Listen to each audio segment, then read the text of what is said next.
Okay student, कल मैंने आपको फिजिक्स क्लास 9 के फिजिक्स के बारे में कुछ बताया था, जिसमें हमने डिस्टेंस और डिस्प्लेसमेंट इन दो टॉपिक को डिस्कस किया था। डिस्टेंस के बारे में मैंने आपको बताया था कि actual length of the curve is called the distance, it is called the scalar quantity. And displacement के बारे में मैंने बताया था और उसमें कुछ पॉइंट था कि डिस्टेंस जो होता है वो हमेशा पॉजिटिव रहता है और डिस्प्लेसमेंट जो होता है वो पॉजिटिव, नेगेटिव और जीरो कुछ भी हो सकता है। तो इसमें हमारा कभी कभी क्वेश्चन पूछा जाता है कि with help of the example explain the distance is positive या डिस्प्लेसमेंट इज नेगेटिव। तो इसको हम बताते हैं कि डिस्टेंस कब, डिस्प्लेसमेंट कब पॉजिटिव और कब नेगेटिव होता है। तो इसके लिए कुछ एग्जांपल या कंडीशन होता है कि अगर कोई ऑब्जेक्ट किसी पॉइंट से चलकर वापस एक लॉन्ग पथ कवर करते हुए या एक शॉर्ट पथ कवर करते हुए वो वापस अगर अपनी ओरिजिनल पोजीशन पर आ जाता है तो उस स्थिति में डिस्प्लेसमेंट जीरो हो जाता है। और अगर अपने ओरिजिनल पोजीशन से वो आगे है, फॉरवर्ड डायरेक्शन में है, तो डिस्प्लेसमेंट पॉजिटिव, और ओरिजिनल पथ से पीछे पॉइंट से पीछे अगर की तरफ जाता है तो डिस्प्लेसमेंट नेगेटिव हो जाता है। ओके, अब हम नेक्स्ट टॉपिक की तरफ चलते हैं, जिसमें हमारा है uniform speed and non uniform speed. Uniform and non uniform uniform and non uniform motion के बारे में पहले थोड़ा सा देख लेते हैं। स्पीड के आगे चलने से पहले मोशन के बारे में देख लेते हैं। तो यहाँ हम देखेंगे uniform and non uniform motion. तो यूनिफॉर्म मोशन क्या होता है? तो जैसा कि मैंने आपको मोशन के बारे में बताया था कि जब कोई बॉडी एक फिक्स इंटरवल ऑफ टाइम में अपने पोजीशन को चेंज करती है तो हम कहते हैं कि बॉडी मोशन में है, और अगर टाइम के साथ साथ अपने पोजीशन को चेंज नहीं करती तो हम कहते हैं कि बॉडी मोशन में नहीं है, अर्थात वो रेस्ट में है। तो यहाँ हम देखेंगे मोशन दो तरीके का होता है, यूनिफॉर्म एंड नॉन यूनिफॉर्म। तो यूनिफॉर्म मोशन क्या होता है? तो यूनिफॉर्म का मतलब होता है एक समान, यानी अगर कोई बॉडी एक फिक्स इंटरवल ऑफ टाइम में फिक्स डिस्टेंस ट्रेवल करता है तो हम उसके मोशन को कहते हैं यूनिफॉर्म मोशन। जैसे एग्जांपल देखते हैं हम कि मान लेते हैं कि कोई कार है, वो एक सेकेंड में जो है 5 मीटर का डिस्टेंस ट्रेवल करता है, फिर वो एक सेकेंड फिर चला और फिर से उसने 5 मीटर डिस्टेंस ही ट्रेवल किया, फिर एक सेकेंड चला, फिर उसने 5 मीटर डिस्टेंस ट्रेवल किया। तो यहाँ हम देख रहे हैं हर एक सेकेंड के बाद बॉडी केवल 5 मीटर का ही डिस्टेंस ट्रेवल कर रही है, ना तो उससे ज्यादा ट्रेवल कर रही है और ना ही उससे कम। तो यहाँ हम कह सकते हैं कि बॉडी जो है या जो कार है वो आपका यूनिफॉर्म मोशन है। यही दूसरी तरफ हम नॉन यूनिफॉर्म मोशन की बात करें तो अगर कोई बॉडी इक्वल टाइम इंटरवल में अनइक्वल डिस्टेंस ट्रेवल करे या इक्वल डिस्टेंस ट्रेवल करने के लिए अनइक्वल टाइम इंटरवल को कवर करता है तो हम उसके मोशन को कहते हैं नॉन यूनिफॉर्म मोशन। जैसे हम देखते हैं एग्जांपल के द्वारा कि अगर कोई बॉडी पहले एक सेकंड में 5 मीटर डिस्टेंस ट्रेवल करता है, फिर अगले एक सेकंड में जो है वो 7 मीटर डिस्टेंस ट्रेवल करता है, फिर एक सेकंड के बाद वो 10 मीटर डिस्टेंस ट्रेवल करता है। तो यहाँ देखते हैं हर एक सेकंड के बाद जो है कार हमारा या जो बॉडी है, मूविंग बॉडी, वो अलग अलग डिस्टेंस ट्रेवल कर रही है। तो इस केस में हम कह सकते हैं कि बॉडी का या जो कार है उस कार का मोशन कैसा है? Non uniform. तो इस तरह से हम यूनिफॉर्म और नॉन यूनिफॉर्म मोशन को डिफाइन करते हैं। तो एक बार फिर से मैं आपको बता दूं, uniform motion if a body travel equal distance in an equal interval of time then its motion is called the uniform motion या then it is said to be uniform motion. And if a body travel unequal distance in equal interval of time then it is said to be non uniform motion. और इसको हम कभी-कभी graph के द्वारा भी represent करते हैं कि जब भी अगर कोई बॉडी यूनिफॉर्म मोशन में अगर चलता है तो इसके लिए ग्राफ जो हमारा यूनिफॉर्म मोशन का हम डिस्टेंस टाइम ग्राफ बनाते हैं। तो एक तरफ हम टाइम लिख लेते हैं और एक तरफ डिस्टेंस। तो यहाँ पर डिस्टेंस टाइम ग्राफ जो होता है वो हमेशा टाइम के साथ प्रोपोर्शनल होता है। डिस्टेंस टाइम ग्राफ में जो ग्राफ होता है वो हमारा टाइम के साथ डिस्टेंस पॉइंट जो है टाइम के साथ साथ प्रोपोर्शनल होता है और ये स्ट्रेट लाइन होता है। जबकि अगर हम नॉन यूनिफॉर्म मोशन की बात करें तो नॉन यूनिफॉर्म मोशन के केस में जो हमारा टाइम ग्राफ और ये जो डिस्टेंस ग्राफ होता है तो ये क्या होता है, यहाँ पर ये स्ट्रेट लाइन न कर्व लाइन होता है। तो इस तरह से हम ग्राफ के द्वारा, डिस्टेंस टाइम ग्राफ के द्वारा यूनिफॉर्म और नॉन यूनिफॉर्म मोशन को भी एक्सप्लेन कर सकते हैं। ओके, तो ये था आपका uniform and non uniform motion. अब हम चलेंगे अगले पॉइंट की तरफ। ओके स्टूडेंट, अब हम चलते हैं नेक्स्ट टॉपिक की तरफ, स्पीड। तो हम स्पीड के बारे में देखेंगे, क्या जानेंगे, स्पीड क्या होता है। तो स्पीड के बारे में लोगों को कभी कभी कंफ्यूजन हो जाता है। तो स्पीड किसे कहते हैं, व्हाट इज स्पीड। तो कोई भी बॉडी या अगर है तो हम कहते हैं, हम कोई काम करते हैं तो how fast a body is moving या how slow a body is moving. ठीक, कोई बॉडी अगर मोशन में है तो कितना फास्ट है या कितना स्लो है, उसको हम स्पीड के द्वारा जान सकते हैं। इसको डिफाइन करते हैं हम। तो डिफिनेशन के तौर पे अगर हम देखें तो स्पीड क्या होता है, what is speed, the distance travel by a moving body per unit time is called the speed. अगर कोई मूविंग बॉडी है वो पर यूनिट टाइम, यानी यूनिट टाइम में जितना डिस्टेंस ट्रेवल करती है, या इसी को हम ऐसे भी डिफाइन कर सकते हैं, the rate of distance travel by body per unit time is called the speed. इसे हम स्पीड कहते हैं। स्पीड को जो है, स्पीड इक्वल टू फार्मूला हो जाता है आपका डिस्टेंस अपॉन टाइम,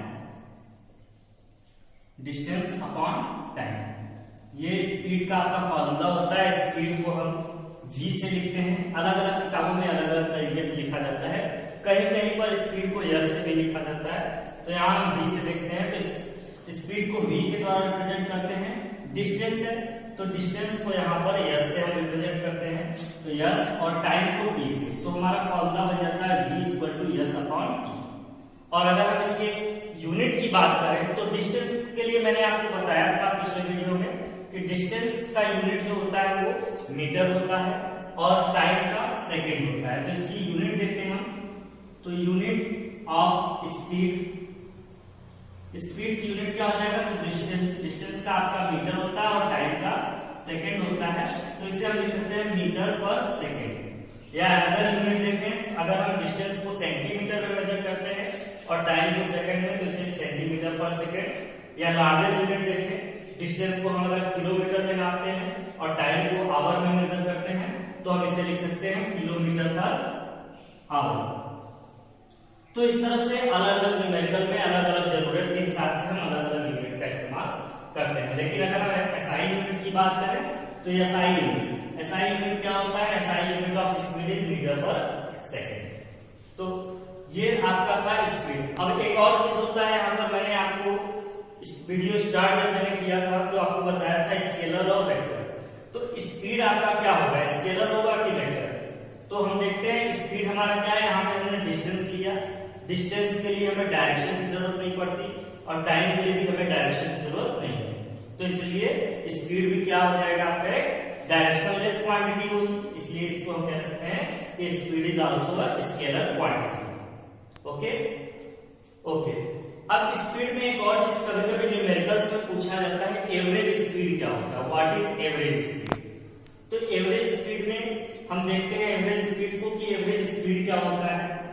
तो एवरेज स्पीड के लिए क्या होता है कि एवरेज स्पीड में हम देखते हैं कि जो डिस्टेंस या जो टाइम होता है वो दो अलग अलग होता है। इसको पहले हम एग्जांपल के द्वारा समझते हैं कि suppose a body is moving 10 second, या a body is covered a distance of 100 metre in 5 seconds, and again it moving 150 meter in next 10 seconds.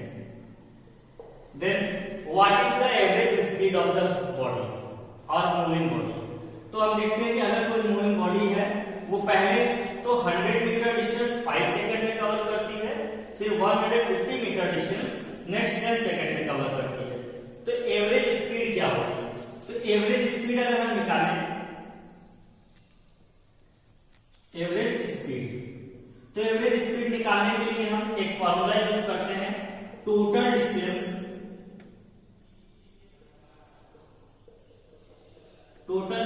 Upon total time taken. ठीक है, तो टोटल डिस्टेंस कितना हो जाएगा, 100 मीटर प्लस 150 मीटर। तो total distance हो जाएगा आपका 100 plus 150 and total time 5 second plus 10 second, तो हो जाएगा ये आपका 250 अपॉन 50।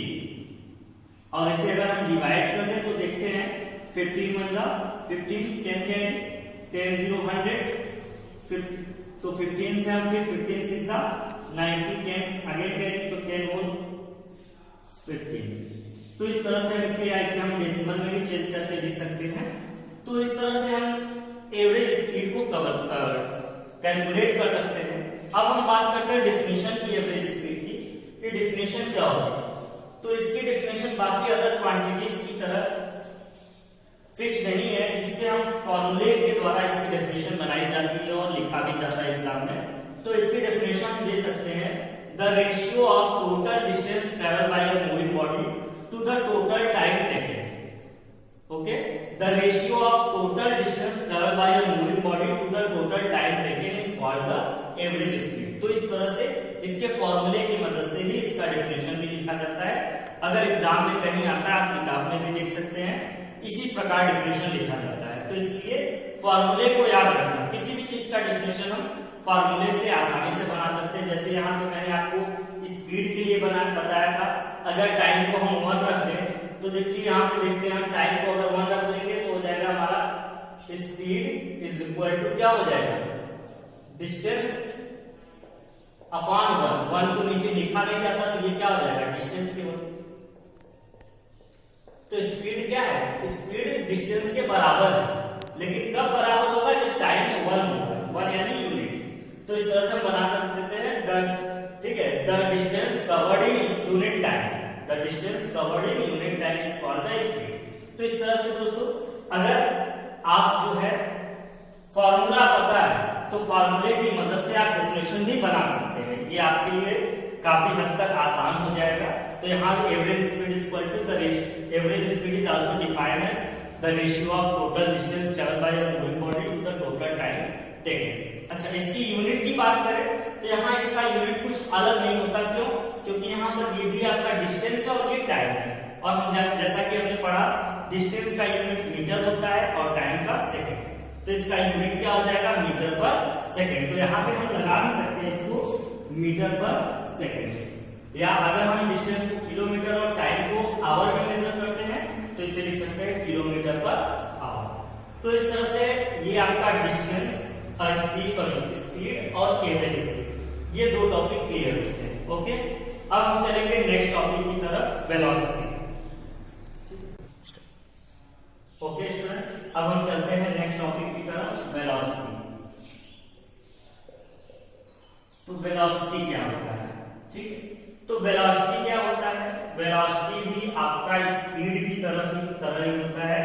अगर हम शॉर्ट में अगर आप समझना चाहें तो स्पीड और वेलोसिटी इन दोनों में थोड़ा सा फर्क होता है कि स्पीड हमारा स्केलर होता है, इसलिए वहां हम डायरेक्शन नहीं बताते, जबकि वेलोसिटी आपका वेक्टर क्वांटिटी होता है, इसीलिए हम इसमें थोड़ा सा डायरेक्शन को रिप्रेजेंट करेंगे। जैसे मैंने आपको स्पीड के लिए डिफिनेशन बताया था कि the distance travel by body per unit time is called the speed, उसे स्पीड कहते हैं। इसमें थोड़ा सा हम unit time is called the speed के आगे, ठीक है, थोड़ा सा और ऐड कर देते हैं तो आपका वेलोसिटी बन जाता है। जैसे हम बताते हैं आपको कि the distance travel by body per unit time, इसके आगे कॉमा लगाकर इन अ गिवन डायरेक्शन और इन अ स्पेसिफिक डायरेक्शन, अगर हम इतना ऐड कर देते हैं तो ये हमारा वेलोसिटी बन जाता है। तो हम इसको डिफाइन कर लेते हैं, the distance travel by body per unit time in a specific direction is called the velocity, उसे हम वेलोसिटी कहते हैं। यानी अगर हमारा स्पीड ही है, स्पीड अगर एक स्पेसिफिक डायरेक्शन में होता है तो हम इसे वेलोसिटी कहते हैं। तो इसको एक और तरीका भी डिफाइन करने का होता है, कभी कभी हम इसको ऐसे भी लिख सकते हैं, the speed of a body in a given direction, the speed of a body in given direction is called the velocity. इस तरह से भी हम इसको डिफाइन कर सकते हैं। ओके, तो वेलोसिटी आपका क्या हो जाएगा, the distance travel by body per unit time in a given direction. यहाँ पर डायरेक्शन बहुत जरूरी है बताना, अगर हम डायरेक्शन को नहीं बताते हैं तो ये हमारा वेलोसिटी नहीं कराएगा, क्योंकि वो स्पीड हो जाएगा। जब क्योंकि वेलोसिटी एक आपका वेक्टर क्वांटिटी है, इसलिए वेक्टर क्वांटिटी के लिए डायरेक्शन बहुत जरूरी होता है। जैसा कि मैंने अपने फर्स्ट वीडियो में आपको पहले ही बता दिया था, हम बारे में डिस्कस करेंगे, एक स्केलर और एक वेक्टर। तो स्पीड हमारा स्केलर था और वेलोसिटी क्या है, वेक्टर क्वांटिटी है। अब इसके फॉर्मूले की बात करते हैं, तो इसका फॉर्मूला भी कुछ अलग नहीं होता। वेलोसिटी अब चूंकि यहाँ डिस्टेंस तो है हमारा, लेकिन एक डायरेक्शन में है, और जब हमने आपको बताया था कि डिस्टेंस अगर डायरेक्शन में हो जाता है तो उसे डिस्प्लेसमेंट लिखते हैं। तो वेलोसिटी इक्वल टू फॉर्मूला लिख सकते हैं हम, डिस्प्लेसमेंट अपॉन टाइम। तो velocity equal to formula displacement upon time हो जाता है, और डिस्प्लेसमेंट का यूनिट भी क्या होता है, मीटर, और टाइम का यूनिट सेकंड। तो SI unit of velocity, SI unit of velocity equal to क्या हो जाएगा, डिस्प्लेसमेंट का मीटर और टाइम का सेकंड। तो इसका भी SI यूनिट क्या हो जाएगा, मीटर पर सेकंड। तो इस तरह से वेलोसिटी का definition, the distance traveled by body per unit time in a given direction is called the velocity. Its formula is displacement upon time, and its SI unit is meter per second. और velocity आपका एक vector quantity होता है। अब students, कभी-कभी इससे question पूछा जाता है कि what is the difference between speed and velocity. Speed और वेलोसिटी में क्या डिफरेंस होता है? तो स्पीड और वेलोसिटी में क्या डिफरेंस होता है, इसको अभी हम जानेंगे। इसके पहले वेलोसिटी के बारे में एक और चीज है कि जो वेलोसिटी होती है, वेलोसिटी आपका पॉजिटिव भी हो जाता है, निगेटिव भी हो जाता है, और जीरो। जैसा कि मैंने बताया आपको, यहाँ पर डिस्प्लेसमेंट यूज करते हैं। तो डिस्प्लेसमेंट के लिए मैंने आपको बताया कि डिस्प्लेसमेंट में भी पॉजिटिव, निगेटिव और जीरो। डिस्प्लेसमेंट आपका पॉजिटिव हो सकता है, निगेटिव भी और जीरो। तो इसी तरह जब डिस्प्लेसमेंट पॉजिटिव, निगेटिव, जीरो हो जाता है तो डिस्प्लेसमेंट से रिलेटेड वेलोसिटी भी है, तो वेलोसिटी भी हमारा पॉजिटिव, निगेटिव और जीरो भी हो जाता है। अब हम बात करते हैं difference between speed and velocity. तो स्पीड और वेलोसिटी में क्या डिफरेंस होता है, इस डिफरेंस को हम याद भी रख सकते हैं, और अगर याद ना करें तो हम इसे, अगर हमें स्पीड और वेलोसिटी पता है तो इसको हम खुद से भी बनाकर लिख सकते हैं। जैसे पहला पॉइंट हम बात करते हैं डेफिनेशन की। तो डेफिनेशन में मैंने आपको स्पीड की डेफिनेशन में आपको क्या बताया, तो स्पीड की डेफिनेशन में मैंने आपको बताया क्या, तो स्पीड में मैंने बताया आपको कि स्पीड क्या होता है, the distance travel by body per unit time. लेकिन वेलोसिटी में मैंने बताया the distance travel by body per unit time in a given direction. फिर मैंने दूसरा पॉइंट बताया, speed is a scalar quantity, velocity is a vector quantity. Speed में भी जीरो और पॉजिटिव, बट वेलोसिटी में भी पॉजिटिव, निगेटिव और जीरो। तो इस तरह से अलग अलग पॉइंट को हम लिखकर स्पीड और वेलोसिटी दोनों में डिफरेंस को बता सकते हैं। और ठीक इसी प्रकार हम डिस्टेंस और डिस्प्लेसमेंट में भी अगर हमारा पूछ लेता है what is the difference between distance and displacement, तो उसको भी इसी तरह से हम पॉइंट बाय पॉइंट, एक पॉइंट लिखेंगे, पहला डिफिनेशन दोनों का, फिर दोनों की यूनिट लिख सकते हैं, दोनों स्केलर है कि वेक्टर है, दोनों पॉजिटिव, निगेटिव, जीरो कब होंगे। इस तरह से हम 4-5 पॉइंट जो है बनाकर एग्जाम में आसानी से इनके डिफरेंस को बता सकते हैं। ओके, अब वेलोसिटी से रिलेटेड एक और टॉपिक के बारे में हम डिस्कस करेंगे, क्या, एवरेज वेलोसिटी। एवरेज वेलोसिटी क्या होता है? तो एवरेज वेलोसिटी को जानने से पहले एक बात मैं आपको बताऊंगा कि वेलोसिटी जो होती है, क्योंकि ये डिस्प्लेसमेंट से रिलेटेड होता है, और डिस्प्लेसमेंट हमारा डिपेंड करता है दो पोजीशन पर। इसको डिफरेंशियल में मैंने बताया था, shortest distance between initial position and final position is called the displacement. तो यहाँ इनिशियल और फाइनल दो पोजीशन की बात मैंने की।